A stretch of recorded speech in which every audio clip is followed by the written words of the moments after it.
Hey, everybody, welcome back to the podcast. This is the Ohio Valley Real Estate Report brought to you by Harvey, Goodman, Realtor. My name is Johnny, and we are broadcasting live from the St. Clairsville, Ohio office studio.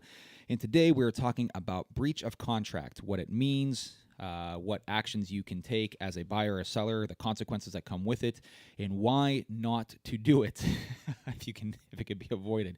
One of the worst spots you can possibly find yourself in, especially in a real estate transaction. So thank you, everybody, for joining in. Mike, just saw someone had followed my page. Thank you for the follow. Anyways, breach of contract. What is it? How does it work? You know, in order to understand, I think we need to define. Beth, thank you for sharing the stream. In order to define what it is, we need to understand a couple of different common terms. First being a contract. What is a contract? A contract is basically an agreement between two or more people that defines how the people within the contract are supposed to conduct themselves, whatever it might pertain to. And there's multiple different versions of contracts, but you can have things like an implied contract. Basically, you can form a contract without even having to put it into writing, just by how you're acting. For example, going to a restaurant is a form of an implied contract. You sit down at a table, you read the menu, you order off the menu after reading it, you get your food, and then you pay and leave. Under almost any circumstance that I can think of, you don't usually pay for your dinner until after it's already been received. So it's implied that you're going to pay after you eat your dinner. Make sense? The other type would be an express contract, which can be done in a couple different ways, usually verbally or written. And to quote one of my favorite attorneys, verbal contracts are not worth the paper that they're written on. Let that sink in.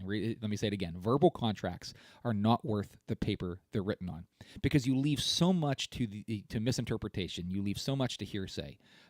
You're not really forming much of anything, because people break promises, seemingly all the time. We try not to, obviously, if you're acting in good faith, but it's really something that's difficult to enforce. So in the real estate world, in my realm, contracts are always done in writing.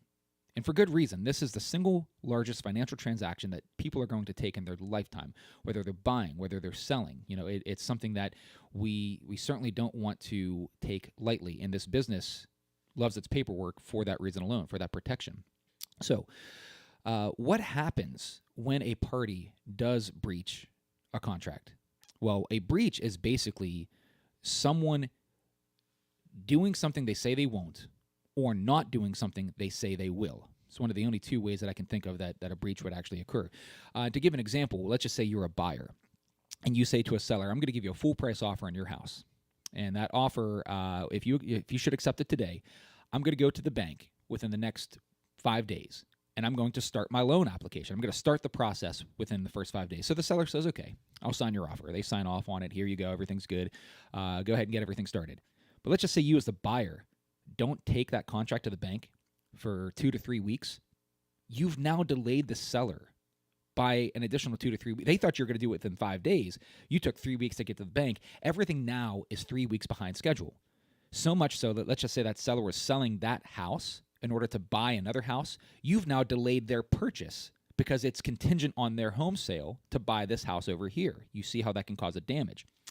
And damages are basically, anything that would subject a party, the recipient of that breach, anything that would cause them hardship. So if they have to pay extra electrical bills or taxes or water bills or mortgage or interest or anything that comes with that type of action, it can be considered damage, and you could be held accountable for it. So we don't want to put our clients, whether buying or selling, into that circumstance. One of the easiest ways that I think I can define breach is everyone seemingly watching this has played Monopoly. All right, and I liken it because it's the real estate game. We're in the real estate world, right?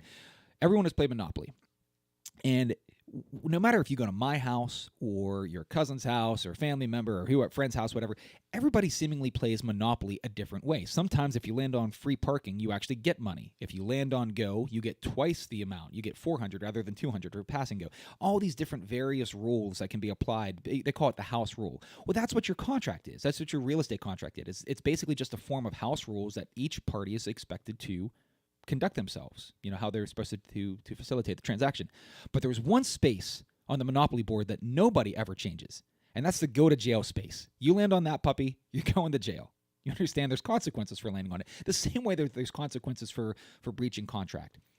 Now, if you, and it really depends on the side of the contract that you're on. For example, if you're a seller, there is no I change my mind clause. I don't want to sell anymore.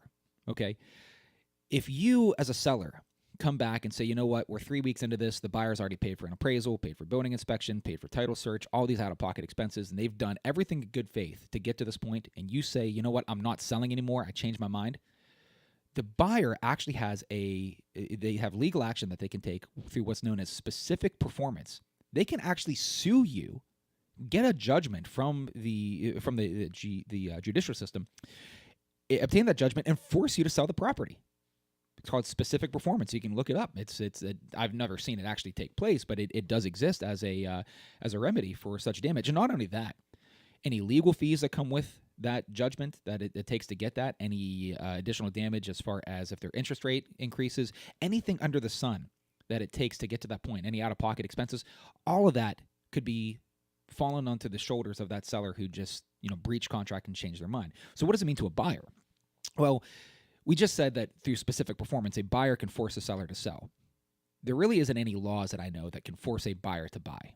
Okay, there's no specific performance going in the opposite direction. But that doesn't mean that if a buyer does it to a seller that they're immune to consequence. Okay, we kind of touched on it a little bit earlier. Anything that would damage the seller in the sense of any missed opportunity as far as buying a property. Let's just say you take the house off the market for 30 days. And you as a buyer change your mind.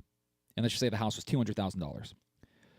If we have to put that house back on the market, and now the next highest offer we receive is $180,000 as a result, that $20,000 difference could be constituted as damage. So it's not like you're just off the hook because there's no specific performance clause going, from the seller to the buyer. Certainly, anything that a judge would see as damage, it could be awarded. And that's, again, it's one thing if you object to an implied contract at the restaurant. Oh, I didn't know it was this price, or I didn't want this. My steak wasn't done correct, whatever. That comes with next to no consequence in life whatsoever.